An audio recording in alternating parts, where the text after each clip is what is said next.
আনারুল এর অফিসিয়াল চ্যানেলে তোমাদের সবাইকে স্বাগতম। আজকে আমার এই ভিডিওর মেন টপিক হচ্ছে যে আমরা আইটিআই, জেক্সপো, ভোকুলের অর্থাৎ ট্রেনিং ডিপার্টমেন্টে যেতে গেলে আমাদের সর্বপ্রথম একটা ফর্ম ফিল আপ করতে হয়। তারপরে আগে অর্থাৎ প্রিভিয়াস ইয়ার্সে দেখা গিয়েছে যে আমাদের জেক্সপো আর ভোকুলেট বলে একটা এক্সাম দিতে হতো এন্ট্রান্স, কিন্তু আইটিআই দিতে হতো না। কিন্তু এখন জেক্সপো এবং ভোকুলেট এক্সামও উঠে গিয়েছে। আইটিআইয়ের মতোই ফর্ম ফিল আপ করে মাধ্যমিকের উপর বেস করে জেক্সপো এবং আইটিআইয়ের র্যাঙ্ক কার্ড বের হবে, এই হিসাবে তোমরা কলেজ পাওয়া। সেটা অবশ্যই তোমরা আগেই জেনে গিয়েছো। এবং ভোকুলেটের ক্ষেত্রে তোমরা যদি 10+2 লেভেলের কিছু কোর্স করা থাকে, আইটিআই থাকতে পারে, অর্থাৎ 12 পর্যন্ত তুমি যদি সায়েন্স নিয়ে পড়াশোনা করো তাহলে তুমি ভোকুলেটের জন্য অ্যাপ্লিকেবল। তাহলে চলো আজকে আমি আমার মেন বক্তব্যে ফিরে যাই। তোমরা ফর্ম ফিল আপ করার সময় সর্বপ্রথম গুগলে যাবে, অর্থাৎ গুগলের ক্রোম ব্রাউজারে যাওয়ার পরে লিখবে WBSCTVESD, লেখার পরে সার্চ করবা। সার্চ করলে অবশ্যই তোমরা যদি মোবাইল থেকে এটা করো তাহলে এই 3 ডটে মেরে এখানে যে ডেস্কটপ সাইট রয়েছে সেটাকে অন করে দেবা। এই 3 ডটে মেরে ডেস্কটপ সাইটটাকে অন করে দেবা। যদি অন থাকে তাহলে ভালো, যদি না অন থাকে তাহলে এটা অন করে নেবা, এখানে মেরে অন করে নেবা। ঠিক আছে, তারপর এইরকম একটা পেজ ওপেন হয়ে যাবে। যখনই এইরকম পেজ ওপেন হবে তখনই ওপরে এই WBSCTVESD এই জায়গাতে ক্লিক করবা। এই জায়গাতে ক্লিক করার পরে এইরকম তোমাদের সামনে একটা পেজ ওপেন হবে, যেখানে সুন্দরভাবে লেখা রয়েছে যে for the session 2024-25 click here, admission open, মানে অ্যাডমিশন ওপেন আছে। এখানে যদি তোমরা মারো তাহলে আরেকটি নতুন পেজ ওপেন হবে।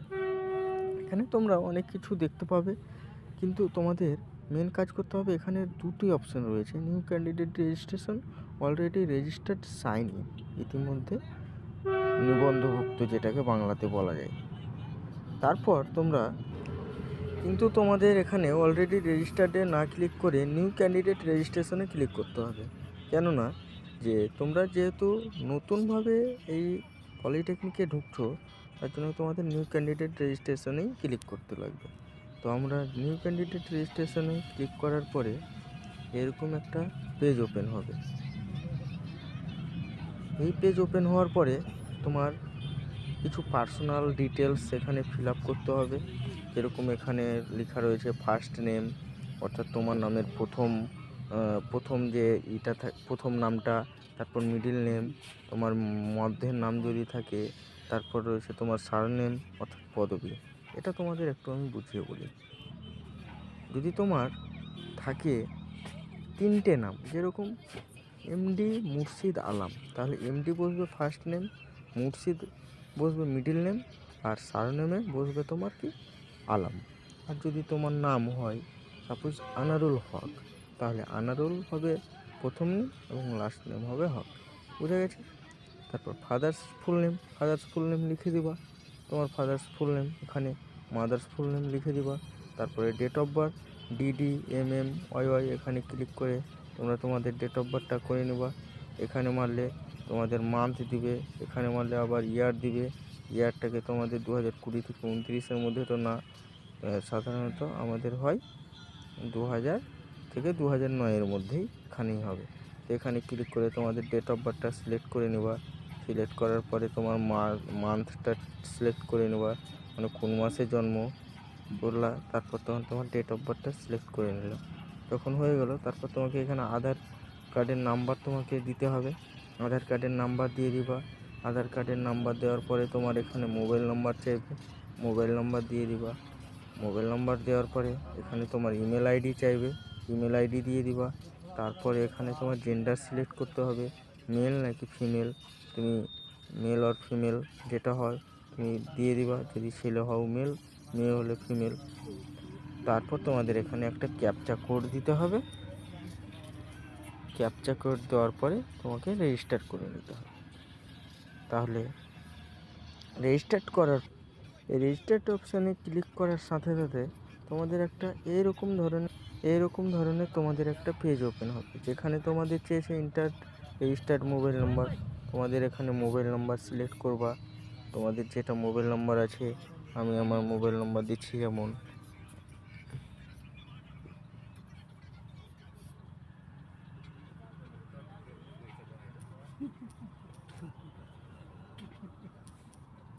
আমি আমার মোবাইল নাম্বার দিলাম। তারপর তখন এখানে তোমার পাসওয়ার্ডটা কীরকম হবে সেটা আমি তোমাদের একটু বুঝিয়ে বলি। ধরে নাও তোমার ডেট অফ বার্থ হচ্ছে 10/5/2005। তাহলে কি করবো? 10 তারিখ 5 মাস 2005 সালে জন্ম। তাহলে তুমি করবা কি, 10 দিবা, তারপরে 5 মানে কি 05, তুমি 05 বসাবা, তারপর 2005। এসব কিছু দেওয়ার পরে এখানে ক্যাপচা কোড দিবা। ক্যাপচা কোড দিয়ে দিলাম। ক্যাপচা কোড দেওয়ার পরে আমি আমার পাসওয়ার্ড দিয়ে দিলাম। তারপরে লগ ইন অপশানে ক্লিক করতে হবে। লগ ইন অপশানে ক্লিক করার পরেই তোমাদের এইরকম একটা পেজ ওপেন হয়ে যাবে, যেখানে এই আপডেট নাও এখানে যদি ক্লিক করো, তাহলে এখানে তোমাদের সমস্ত কিছু ডিটেলস মানে সে চলে আসবে। তোমার নাম উঠবে এমডি মুর্শিদ আলম, এমডি তোমার বাবার নাম উঠবে, তোমার মায়ের নাম উঠবে, তোমার ইমেল আইডি যেটা দিয়েছিলা সেটা উঠবে, ডেট অফ বার্থ উঠবে, আধার কার্ডের নাম্বার উঠবে, তোমার রিলিজিয়ন তোমার সিলেক্ট করে নিতে হবে। এখান থেকে তুমি রিলিজিয়ন সিলেক্ট করে নেবা, হিন্দু মুসলিম যা আছো সিলেক্ট করে নেবা। তারপর কাস্ট অর্থাৎ তোমার ক্যাটাগরি কি, এসসি এসটি ওবিসি যা আছো তুমি এখান থেকে সিলেক্ট করে নেবা। আমি অলরেডি সিলেক্ট করে রেখেছি। তারপর তখন তোমার ইডাব্লিউএস কোটার সুবিধা নিতে চান কি না, তুমি যদি চাও তাহলে ইয়েস করবা, না যদি চাও তাহলে নো করবা। আর ইউ ফিজিক্যালি চ্যালেঞ্জ, অর্থাৎ আপনি কি শারীরিক প্রতিবন্ধী, তুমি যদি প্রতিবন্ধী হও তাহলে ইয়েস, আর যদি না হয় তাহলে না। এইগুলো করার পরে তোমার জেন্ডার সিলেক্ট করবা, মেল। তারপর তখন তুমি বিবাহিত কি না, বিবাহিত হলে হ্যাঁ, না হলে না। তোমার অ্যাড্রেস লিখে দিবা মালসাবাদ, অর্থাৎ তুমি যেই গ্রামে বাস করো সেই গ্রামের নাম লিখবা। তারপর রাজ্যের নাম সিলেক্ট করে নেবা, ওয়েস্ট বেঙ্গল। এখান থেকে তুমি সব উপরে দেখতে পাবা ওয়েস্ট বেঙ্গলে ক্লিক করবা। তারপর তখন তুমি যে জেলা থেকে মানে থাকো সেই জেলার নাম এখান থেকে সিলেক্ট করে নেবা। সিলেক্ট করার পরে তোমার মহকুমা সিলেক্ট করবা। এখান থেকে মহকুমা সিলেক্ট করার পরে তোমার পুলিশ স্টেশন এখানে টাইপ করে দেবা। তারপরে তোমার পোস্ট অফিস টাইপ করবা। পোস্ট অফিস টাইপ করার পরে তোমার পিন নম্বর টাইপ করবা। পিন নম্বর টাইপ হয়ে গেলে তোমার এখানে বলবে যে willing to avail vocational PhD কোটার সুবিধা নিতে চান কি না। এটা কাদের জন্য অ্যাপ্লিকেবল, এখানে বলেও দিয়েছে applicable for ITI admission only, অর্থাৎ আইটিআই যারা অ্যাডমিশন নেবে তাদের জন্য শুধুমাত্র এই অ্যাপ্লিকেবল ফর আইটিআই। যদি তুমি আইটিআই করো তাহলে এটা ইয়েস করতে পারো। যদি তুমি PBSSD এর কোটার সুবিধা নিতে চান তাহলে ইয়েস, আর যদি না নিতে চাও তাহলে নো। কিন্তু এখানে একটা ব্যাপার বলে রাখি, তোমরা যারা পলিটেকনিকের ফার্স্ট ইয়ার এবং সেকেন্ড ইয়ারে ভর্তি হবে তারা কিন্তু এটা নো করবে। তারপরে এখানে একটা ভালো পারফর্ম রয়েছে, অর্থাৎ এখানে একটা ভালো অপশান রয়েছে যে তুমি ধরে নাও তুমি ডবল পেমেন্ট করলা, অর্থাৎ ডুপ্লিকেট পেমেন্ট হলো, এর ক্ষেত্রে টাকা ফেরতটা যে পাঠাবে ওয়েস্ট বেঙ্গল টেকনিক্যাল এডুকেশনে, কোথায় পাঠাবে? তোমার to the same account from where the money is deducted, মানে তুমি যে অ্যাকাউন্ট থেকে টাকা কাটাবে সেই অ্যাকাউন্টেই, নাকি into the following account of specific here. যদি তুমি এখানে ক্লিক করো তাহলে দেখতে পাবা তোমাদের এখানে অনেক কিছু উঠবে। Name of the account holder, তোমার অ্যাকাউন্ট হোল্ডার মানে যার নামে আছে, ব্যাংক নেম উঠবে, ব্যাংক ব্রাঞ্চ উঠবে, এগুলো সব কিছু দিয়ে দিবা। ব্যাংক আইএফসি কোড দিতে হবে, ব্যাংকের অ্যাকাউন্ট নাম্বার দিতে হবে। কিন্তু যেহেতু আমি সেই অ্যাকাউন্টেই ফিরিয়ে পেতে চাই তাই আমি এখানে সিলেক্ট করলাম। তারপর এখান থেকে তোমরা সেভ করে নেবা। তাহলে কি হলো, এইরকম আসলে ওকে করবা। ওকে করার পরে তোমার প্রোফাইলটা কি হলো, আপডেটেড হয়ে গেল, সব কিছু ঠিকঠাক হয়ে গেল। এবার তোমার অপশান খুলে গেছে অনেকগুলো। বলছে তুমি আইটিআই ই গ্রুপে অ্যাপ্লিকেশন করবে, আইটিআই এম গ্রুপ, নাকি polytechnic first year, polytechnic second year. এখানে প্রত্যেকটার এলিজিবিলিটি ক্রাইটেরিয়া রয়েছে। এখানে বলেছে past class 8 or equivalent examination for a school situated, মানে তোমাকে এখানে 8 অথবা 8 সমতুল্য কিছু এক্সামে পাস করতে হবে। আইটিআই এম গ্রুপে তোমাদের বলেছে মাধ্যমিক, অর্থাৎ মাধ্যমিকের সমতুল্য কিছু পরীক্ষায় পাস করতে হবে। ফার্স্ট ইয়ারেও সেম, আর সেকেন্ড ইয়ারে বলেছে 10+2 বোর্ড। তোমাদের কী কী সাবজেক্ট থাকতে হবে: physics, mathematics, chemistry, biology, agriculture, computer science, electronics, information technology, informatics practice, biotechnology, technical vocational subject, engineering, graphics, business studies. তারপর internship were completed 2 years course from ITI after class 10 or equivalent. বুঝা গেছে কাদের জন্য কোনটা applicable. এবার ধরে নাও তুমি যেটা application করবে সেটা, এবার ধরে নাও আমি সাপোজ পলিটেকনিক ফার্স্ট ইয়ারে অ্যাপ্লাই করলাম, সেই জন্য আমি অ্যাপ্লাই নাও যদি ক্লিক করি, তাহলে তোমাদের এখানে স্কুল নেম অফ মাধ্যমিক ক্লাস 10 ইকুইভ্যালেন্ট বোর্ড এক্সাম, মানে যেই স্কুল থেকে তুমি তোমার মাধ্যমিক দিয়েছো সেই এক্সামের নাম দিবে এখানে। এইখানে সে এক্সামের নাম না, সরি, সে যে এক্সাম দিয়েছে যে স্কুল থেকে, সেই স্কুলের নাম লিখবে। তারপর তখন তোমার এখানে মানে যেই সেকেন্ড অপশানে এখানে তুমি যে রাজ্য থেকে মানে করেছো, যে রাজ্যে তোমার এই স্কুলটা পড়ছে সেই রাজ্যের নাম।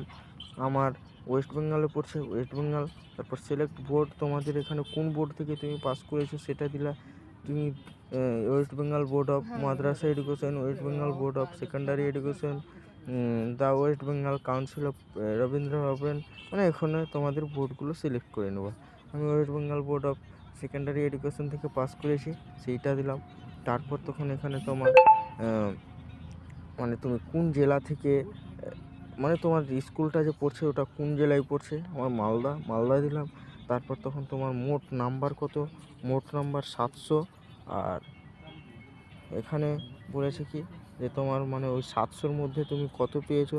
আমি 700-র মধ্যে তোমার তো তোমরা 700-র মধ্যে যত পেয়েছো তত দিয়ে দিবা। এখানে আমি পেয়েছি 602 দিলাম। এখানে বলেছে ভৌতবিজ্ঞানে তোমার মোট নাম্বার কত, ভৌতবিজ্ঞানে মোট নাম্বার হয়ে যাচ্ছে 100। আর তুমি কত পেয়েছো 100-র মধ্যে, তো যত পেয়েছো তত। এবং ম্যাথামেটিক্সের তোমার মোট নাম্বার কত, 100, তুমি কত পেয়েছো সেটা এখানে টাইপ করতে হবে। তারপর তোমার এখানে বলেছে যে LLQ কোটার সুবিধা নিতে চান কি না, নো হলে নো, ইয়েস হলে ইয়েস। তুমি যদি নিতে চাও তাহলে হ্যাঁ, নিতে না চাইলে না।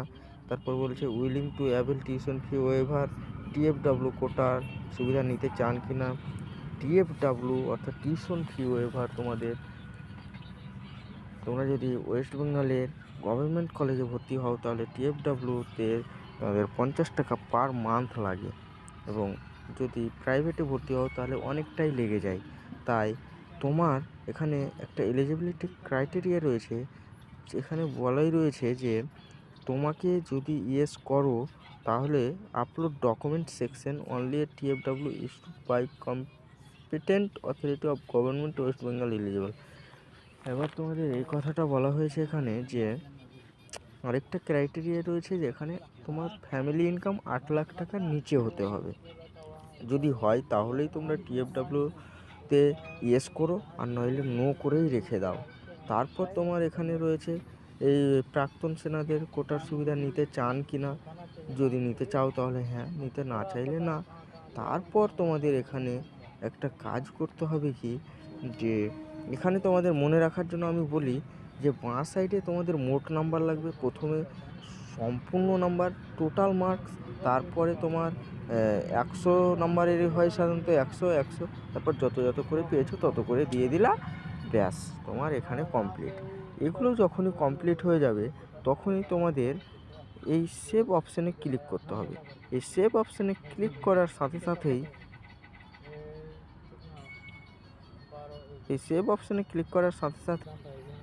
এরকম আবার পেজ আসবে, যেখানে এরকম তুমি ক্লোজ করার পরে এখানে যদি আসো তাহলে এখানে যে পেন্ডিং অপশানটা দেখতে পাচ্ছ এটা কমপ্লিটেড হয়ে যাবে। এইটা কমপ্লিটেড হওয়ার পরে তোমাকে পেমেন্ট করতে হবে। কিন্তু হ্যাঁ, এখানে বলা রয়েছে your profile is updated, you may reupdate the same till any payment is made. তুমি ততক্ষণ পর্যন্ত তোমার নাম টাম সব কিছু চেঞ্জ করতে পারবা যতক্ষণ পর্যন্ত তুমি তোমার পেমেন্টটা না করছো, ততক্ষণ পর্যন্ত তুমি যত খুশি চেঞ্জ করতে পারবে। কিন্তু পেমেন্ট করে দিলে আর তুমি চেঞ্জ করতে পারবে না, তোমার প্রোফাইলটা লক হয়ে যাবে। তো পেমেন্ট করার পরে তোমার ডকুমেন্ট স্ট্যাটাস আসবে। ডকুমেন্ট স্ট্যাটাস আসার সময়তে তুমি যদি টিএফডাব্লিউতে ইয়েস করে থাকো তাহলে টিএফডাব্লিউ সার্টিফিকেট আপলোড দিতে হবে, তোমার ফটো আপলোড দিতে হবে, তোমার ফটো আপলোড দিতে হবে, তারপরে তোমার মার্কশিট আপলোড দিতে হবে, তারপর তোমার আধার কার্ড আপলোড দিতে হবে। আধার কার্ড আপলোড দেওয়ার এই সব কিছু আপলোড দেওয়ার পরেই তোমাদের আরেকটি নতুনভাবে পেজ ওপেন হবে, এখানে যে এই ছবিটা দেখতে পাচ্ছ তখন এই ছবিটা থাকবে না, তখন অন্য একটি ছবি রইবে। সেই ছবিটা আমি তোমাদের দেখাচ্ছি, একটু ওয়েট করো। তোমাদের প্রোফাইলটা তারপরে এইরকম একটা পেজ দেখাবে। আমি ওইটুকু তোমাদের দেখালাম না, এই জন্য অনেক কিছু পার্সোনাল কিছু শেয়ার করতে হয়, সেটা আমি দেখাতে না পারার জন্য তোমাদের কাছে দুঃখিত। তোমরা প্লিজ আমাকে ক্ষমা করে দিও। তারপর তোমার পেমেন্ট স্ট্যাটাস হওয়ার পরে এইরকমভাবে কমপ্লিটেড দেখাবে। ডকুমেন্ট যখনই তোমার ভেরিফিকেশন ডকুমেন্টস যখনই তোমার আপলোড দেওয়া হয়ে যাবে তখনও এটাও কমপ্লিটেড হয়ে যাবে, এবং তুমি যেই ছবিটা আপলোড দিবে সেই ছবিটা তোমার এই জায়গাতে উঠে যাবে। তারপরে এইখানে তোমার ভেরিফিকেশন স্ট্যাটাসটা যে রয়েছে এটা তোমাদের পেন্ডিং রইবে। পেন্ডিং হয়তো বা 7 দিন, 6 দিন, 5 দিন এরকম তোমার পেন্ডিং থাকতে পারে। তো এতে ভয়ের কিছু নেই, 5 দিন, 6 দিন, 7 দিন পরে এমনিতেই এটা ঠিক হয়ে যাবে। এটা ভয়ের কিচ্ছু নেই। এটা 5 দিন, 6 দিন, 7 দিন বাদে আমি বলছি ইনশাল্লাহ এটা কমপ্লিটেড হয়ে যাবে। যখনই এটা কমপ্লিটেড হয়ে যাবে তখন তোমাদের কাজ শেষ। এবার আমি এর সাথে সাথে এই ভিডিওটা লং হয়ে গেল, তারপরেও আমি তোমাদের বলবো একটু ধৈর্য ধরে ভিডিওটা দেখো, কেননা আমি এই ভিডিওতে জেক্সপো এবং যে কোনো ভোকুলেট আইটিআই সমস্ত কিছুর কিন্তু আমি সমস্ত ইনফরমেশান শেয়ার করতে চলেছি। এবার আমি তোমাদের আরেকটি কিছু দেখাবো, যেটা টিএফডাব্লিউ সার্টিফিকেটটা দেখতে কেমন হয়, কিভাবে সাইন করে দিবে না দিবে, আমি সেই সমস্ত কিছু আমি একটু তোমাদেরকে দেখাচ্ছি। সেটা একটু ওয়েট করো, আমি আসছি। টিএফডাব্লিউ সার্টিফিকেটটা এরকম দেখতে হবে, ঠিক আছে, কিন্তু এই টিএফডাব্লিউ সার্টিফিকেটটা এইরকমভাবে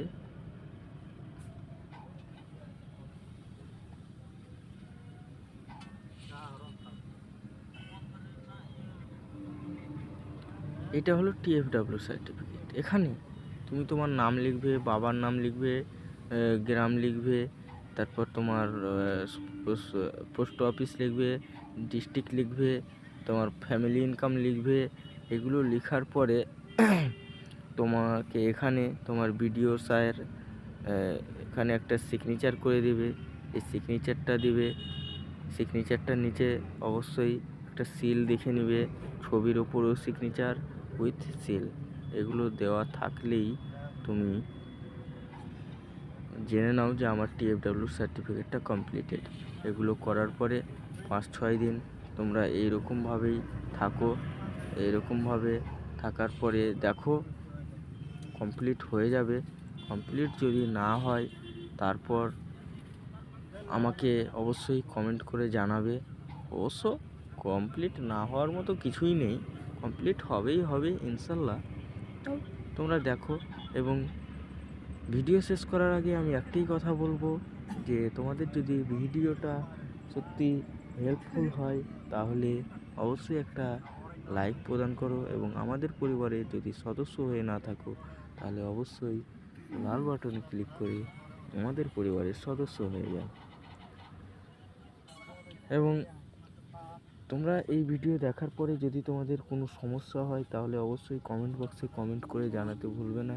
কমেন্ট করে জানাও, এবং কিসের উপরে আর ভিডিও চাই সেই সমস্ত কিছু আমাকে জানালে আমার ভিডিও বানাতে সুবিধা হবে। ধন্যবাদ সমস্ত